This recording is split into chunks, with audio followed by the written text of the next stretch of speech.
Welcome to Transforming the Toddler Years, a Core 4 parenting podcast blending soul and science-based strategies to empower pandemic moms like you, raising kindergarten-ready kids. I'm Cara Tyrrell, your host, a lifetime lover of littles, girl mom, early childhood educator, and conscious parenting coach who truly believes that how we connect and collaborate with our kids in the first 5 years is how we raise world-ready kids who will change this world. Today's guest is Jenn Wert, and we're talking about how to connect with your school-aged kids who've been affected by the pandemic to ensure that they can confidently self-advocate, collaborate, and manage their emotions. She and I are on the same wavelength, friends. Like me, she has a master's in education and used to teach in the public school system.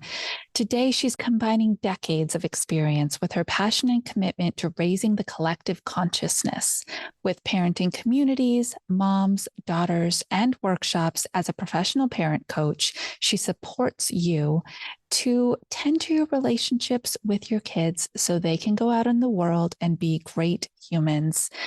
Stay tuned for an amazing conversation, and I look forward to seeing your ratings and reviews and feedback.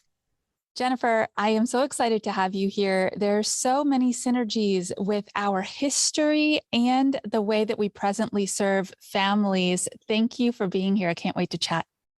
Thanks for having me, Cara.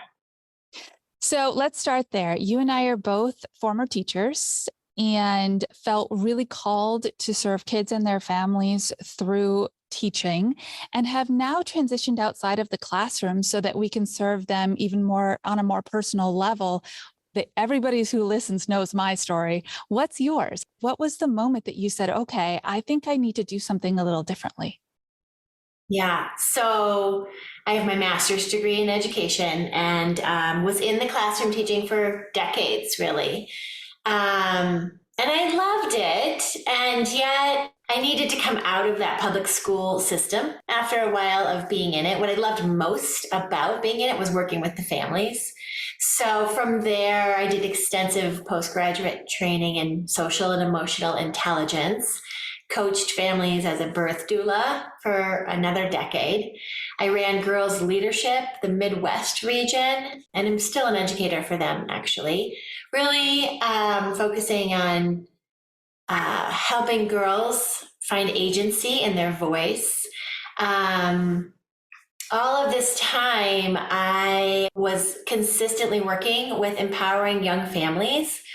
I was in deep therapy myself. I've been parenting now a dozen years. I have extensive Iyengar training. I'm Indian certified. So I was working a lot with breath and physiology and meditation, health and balance. I had my own parent coach.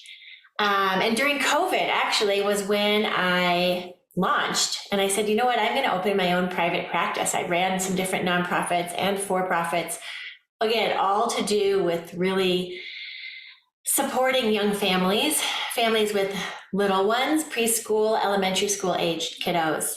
So I launched my private practice in parent coaching during COVID with the goal of raising the collective consciousness one family at a time. And I feel like I can reach more children this way. You may feel similarly by working with their parents, right? And helping educate and support them in bringing consciousness, connection, awareness to their everyday parenting.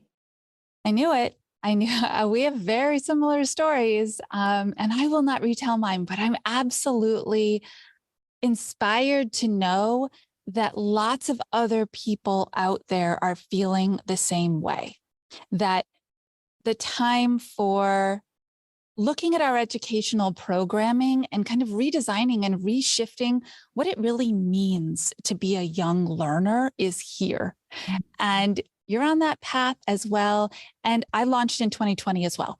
And I've noticed that this collective consciousness that you're talking about, it's just growing, this movement, this awareness that parents want to take more agency over their child's early years of life because they're seeing how important that early connection is. Are you finding the same thing? Yeah, I mean, that's what is so valuable about having support in the younger years is those are the years where you're laying the tracks, right? I mean, you are building the foundation upon which to parent them for the rest of their lives, to be their parent. And to me, getting ahead of those tween and teen years, tweens, by the way, starting these days, age 9, 10, right? That tween mentality and the emotions and all that comes with it is starting much earlier. So getting ahead of that by really attending to your relationship with your kiddos, the connection, the bond, and having that be truly fortified, having parents be mindful about really tending to it and nurturing it is key, because it will change the tween and teen years to follow. I am famous, or maybe infamous, I'm not sure which, for saying that toddlers and teenagers are essentially the same person. They're just in different developmental phases and up levels. And the topics we talk about and the natural consequences to their choices are slightly different. Yep. Yeah, it's true. It's a repeat, right? But if you're really awake and conscious in your parenting when they are toddlers, and even in elementary school, there's never too late of a time, but the earlier the better. And you work that consciousness, and you're really focused on your connection with your kiddos first. Then when you get to the repeat cycle, when you get to the tween and teen years, you sort of understand them better. There's a lot of learning, don't get me wrong. It's a different phase. However, your awareness will greatly serve you, your health, and ability to set boundaries for yourself, take care of yourself, as well as for your kids once you get there. Yeah, so let's talk more about that. Let's talk more about this idea of pro-social, because parents are hearing a lot about SEL. A lot of them even know it means social emotional learning. But then beyond that, they say, yeah, of course, I want my kid to be a well-adjusted social person. What is your definition of, and how do you blend into families this pro-social approach inside the home? Well, we all want for our kids, for them to be able to collaborate well with others, right? And others who are different from them too, to be comfortable with and able to work with and play with others of all types. That has to come from practicing at home with family, right? Home is just a microcosm of the real world. So that's the first place of practice, is at home in the safety of your house. And then it's up to parents to create more opportunities for them to practice before they're in school all day long having to use those skills, right? So that means setting up dinners with other families that you respect and enjoy spending time with. It also means exposing them to different kinds of communities, right? And bringing them into these communities and interacting. It means in these situations, before, during, and after, really talking about the interactions, reflecting on them, preparing for them first. The basics, eye contact, leaning in, leaning back to a group conversation, these kinds of things that are not on tech, that are not someone interacting just with a screen, a little one and a screen. It's very, very different when you're in a group.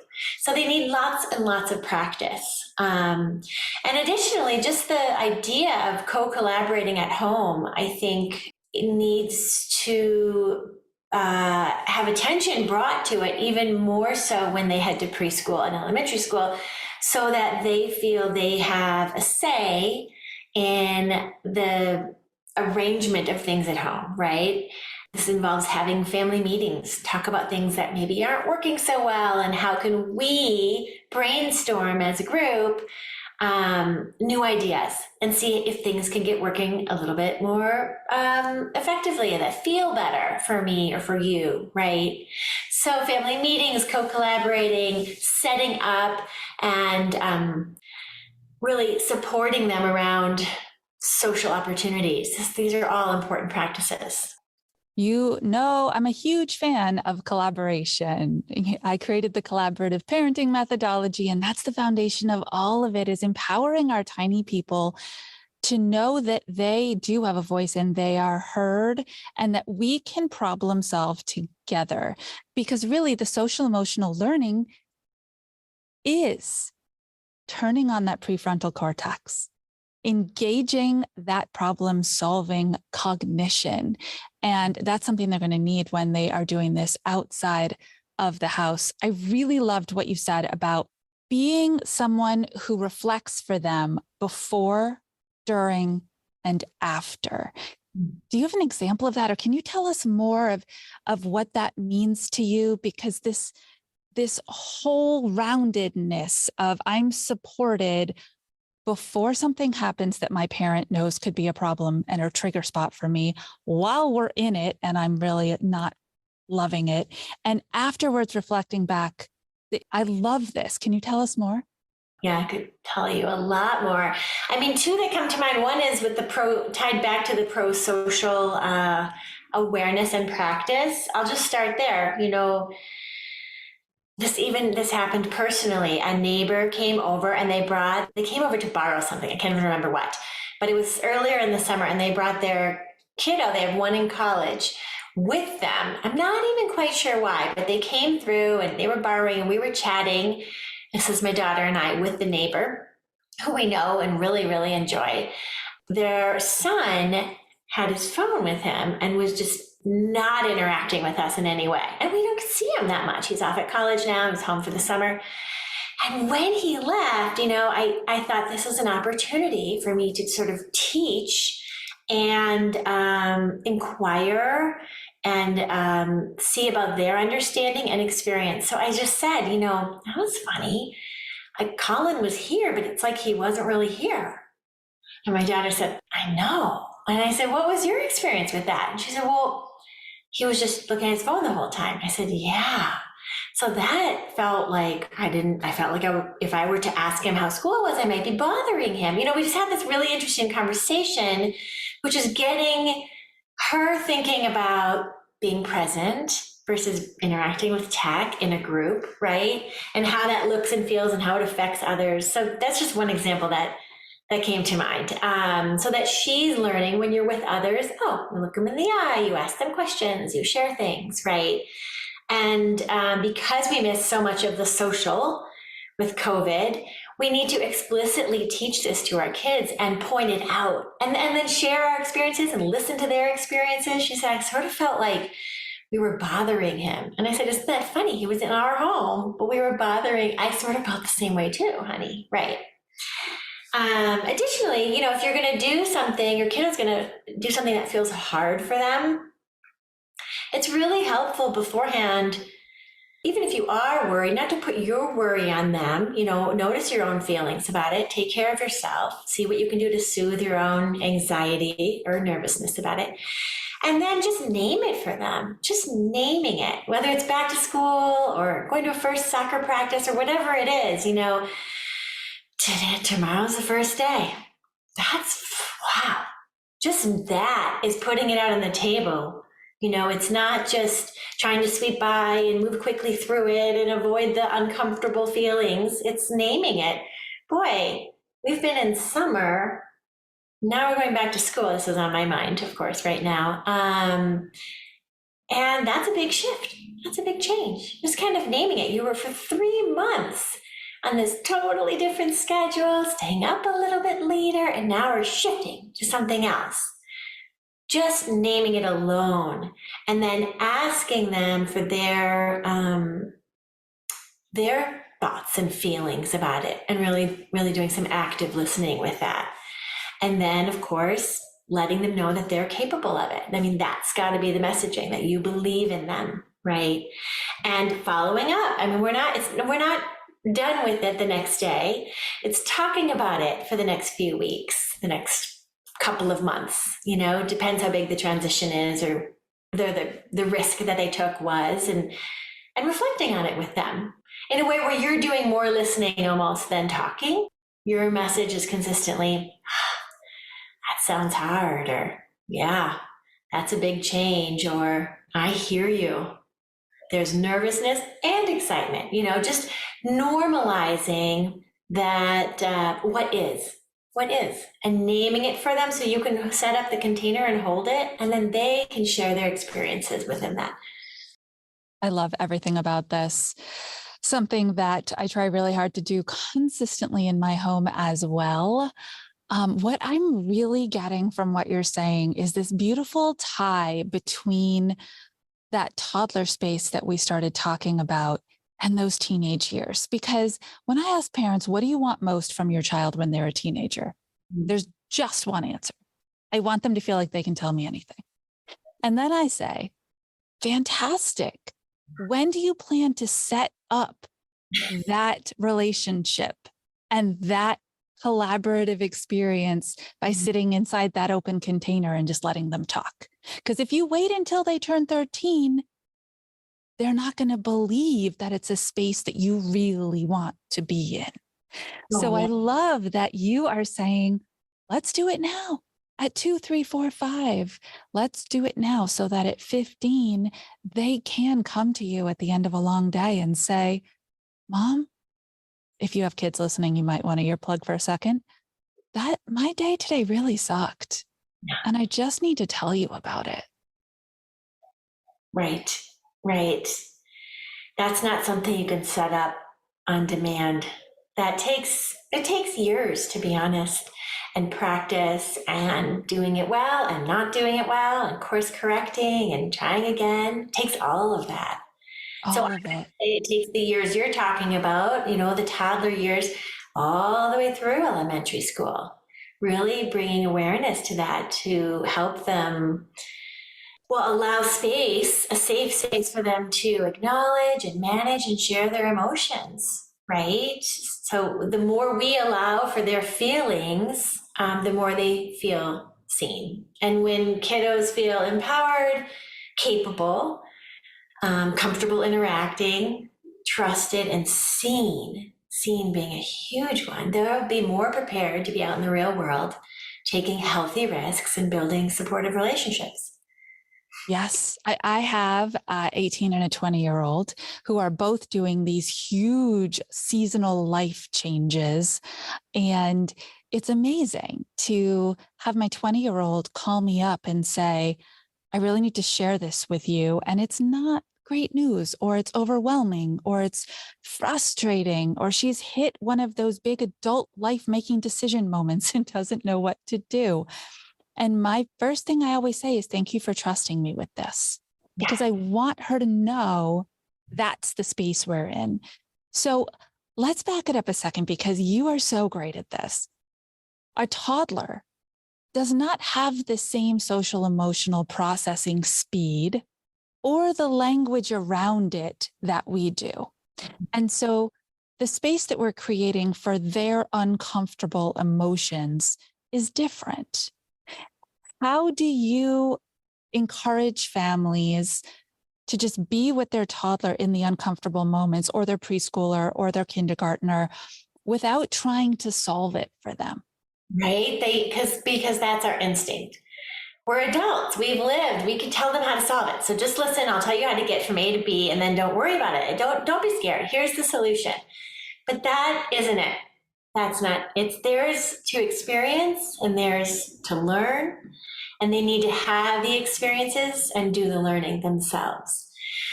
So it's a couple of things. One is less talk and more listening, in my opinion. And that's a real retraining for us as adults, right? To really allow for our children to explore what they're going through and how to share it, and being really patient to let them speak, and inviting more for them gently. Tell me more is a great phrase to have up your sleeve. Well, then he did this and it just made me mad, and now I just want to go out there and the backyard and do something different. Oh, wait a minute. Okay, that sounds hard. Tell me more. And then what happened? right? These kinds of dots, asking them to elaborate, allowing them to explore the language. Additionally, modeling, talking about feelings, especially the uncomfortable ones, is key. So if we just want our kids to be happy all the time and we're avoiding sharing our own uncomfortable feelings or whisking by the moments of discomfort, we're actually doing a disservice, because it's not our job to make our kids make sure they're happy all the time. Actually, not at all. It's our job to help them develop a real capacity for discomfort.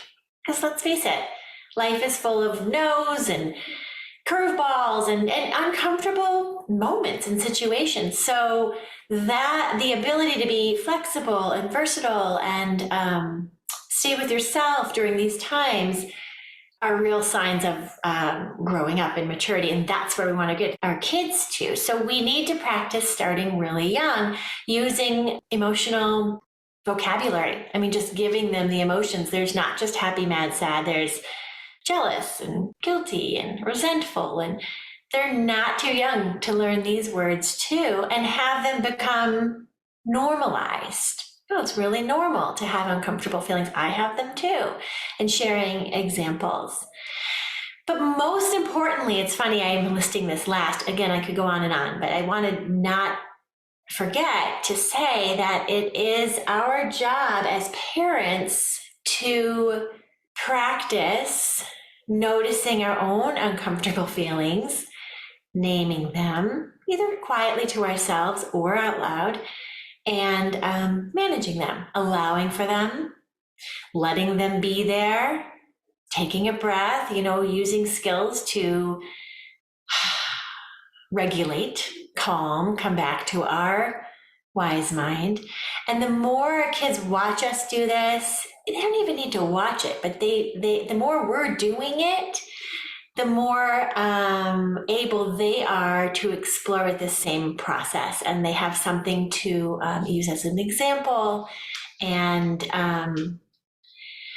their discovery of their own practice will come more easily. But parents have got to attend to their own self-regulation of their emotions when they get off and triggered, as we all do, coming back to themselves so that kiddos can learn how to do this from their parents. Absolutely. Hey, Cara here, just popping in to ask you a quick question. Are you dealing with meltdowns? Of course you are. You're a toddler mom. What if there was a tool that could help you manage your own emotions and triggers better, so you can help your child return to center faster inside the meltdown moment? I am so excited to share my free guide with you. I've even recorded audio files, 5 mindful mantras for conscious moms managing toddler meltdowns.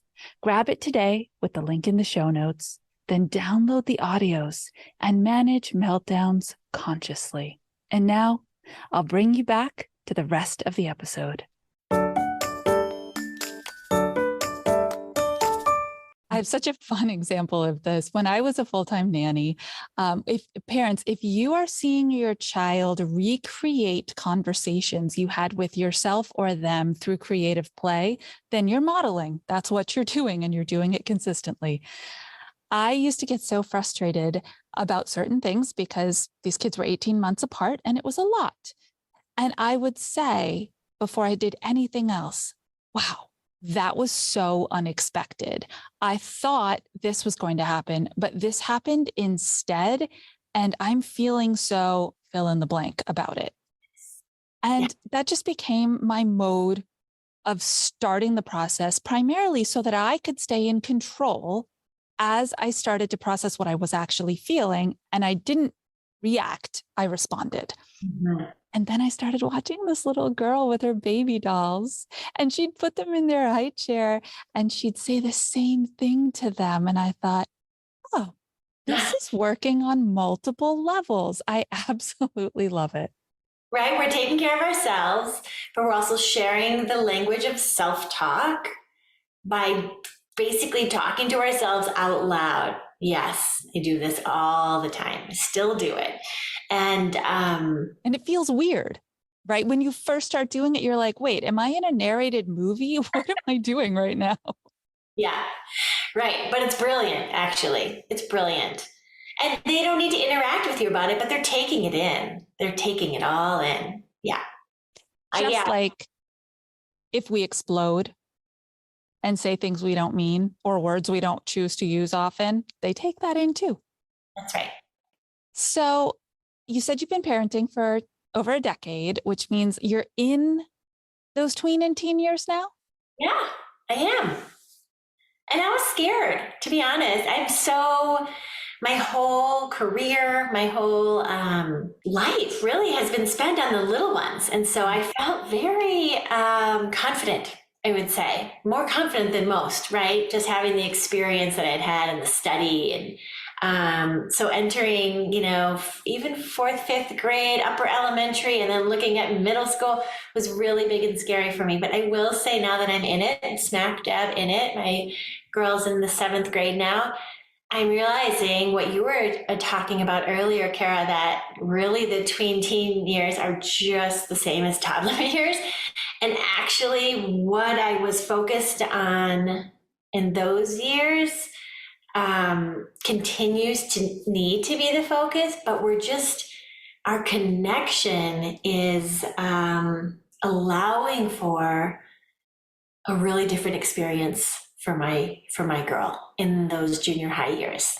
Yeah, there are lots of kiddos who don't have that connection, and they're playing out the confusion and the angst and the conflicts, internal conflicts that are a natural part of those years in a very different way. I love to hear you say this because I stand on any stage that will have me and hand me a microphone, and I share this information. The toddler years don't have to be terrible, and the teenager years don't have to be tumultuous. We can design them differently and have a different experience. So to have you echoing that just makes my heart so happy. And more people are going to hear it. More people are going to believe it. Let's chat for a second about the COVID effect, the way that you have experienced it with your clients. I know personally, I have people I work with who are a little bit outside of the age range I typically do because the world hit pause on their toddler at 1.5 years old. And so now they have a 4.5-year-old, but socially and emotionally, they don't really. Yeah. What are you seeing when you work with your clients? What are you seeing just in general now that you have this teenager perspective as well? What's happening to the social emotional skill levels in our developing kids? Yeah, like you said, there was a big pause. And I think that as adults, we're just back at it, full speed.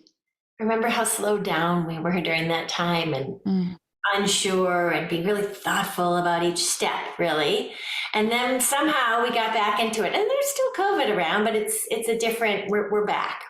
And in many, many ways, I think that unfortunately, a lot of us have forgotten what it took from our children.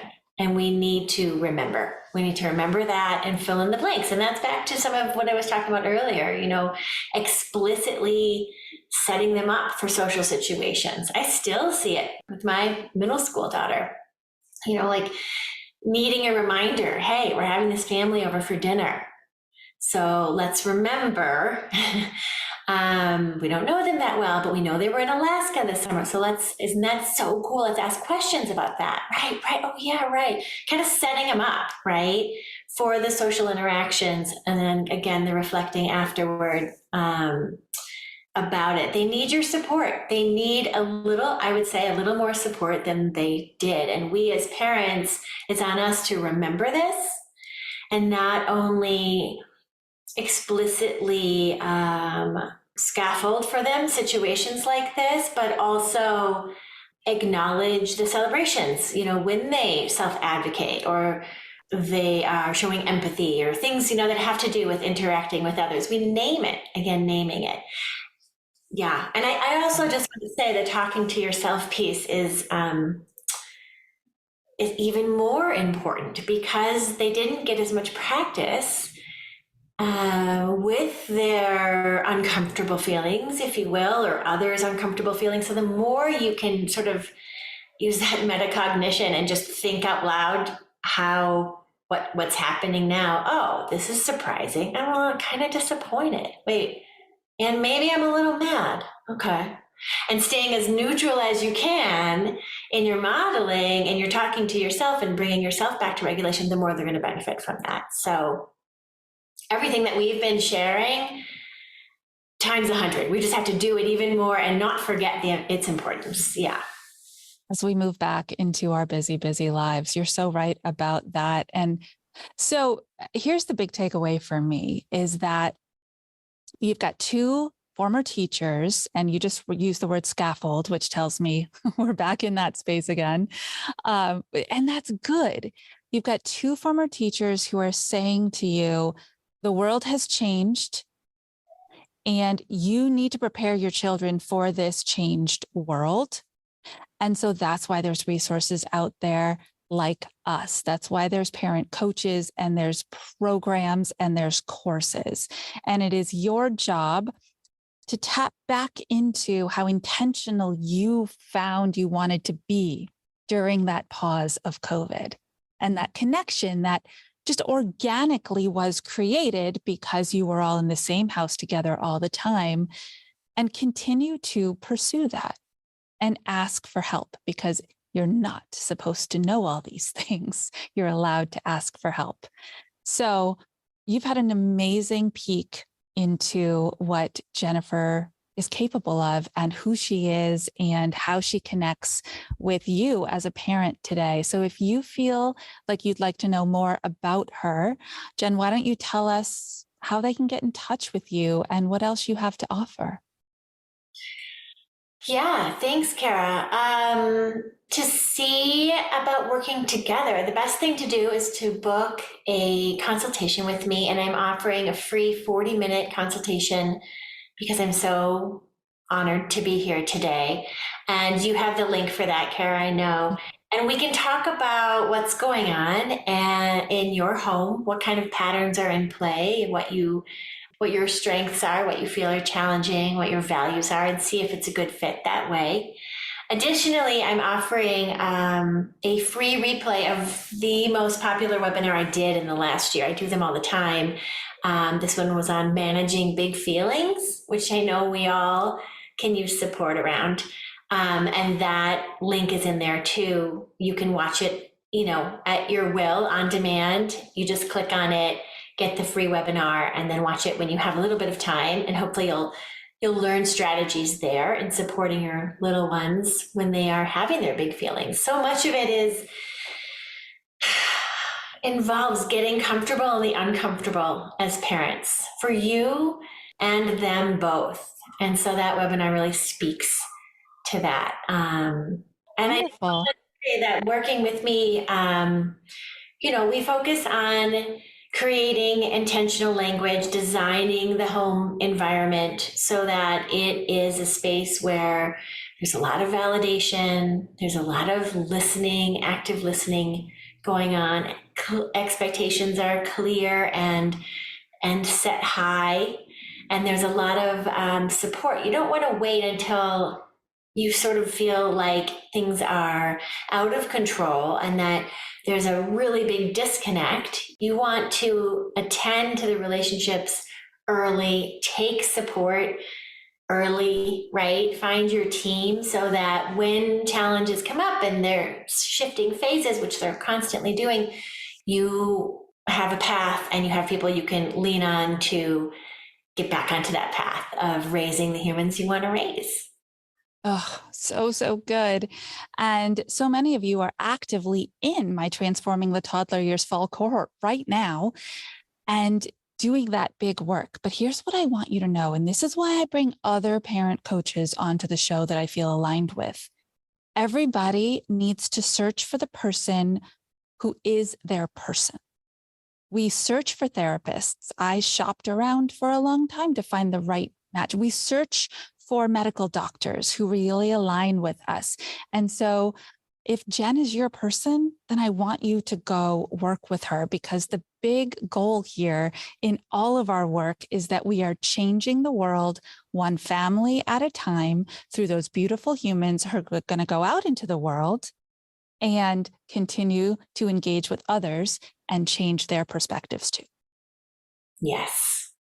Thank you so much for taking the time to be here with us today and share your perspectives and your wisdom. What a beautiful conversation. I feel really inspired to hear back from you in the future about if you are working with anybody that came through the podcast, because that would make my heart so happy. I would love to. Thanks so much for having me, Cara. Until our next episode, stay mindful and proactive as you transform the toddler years.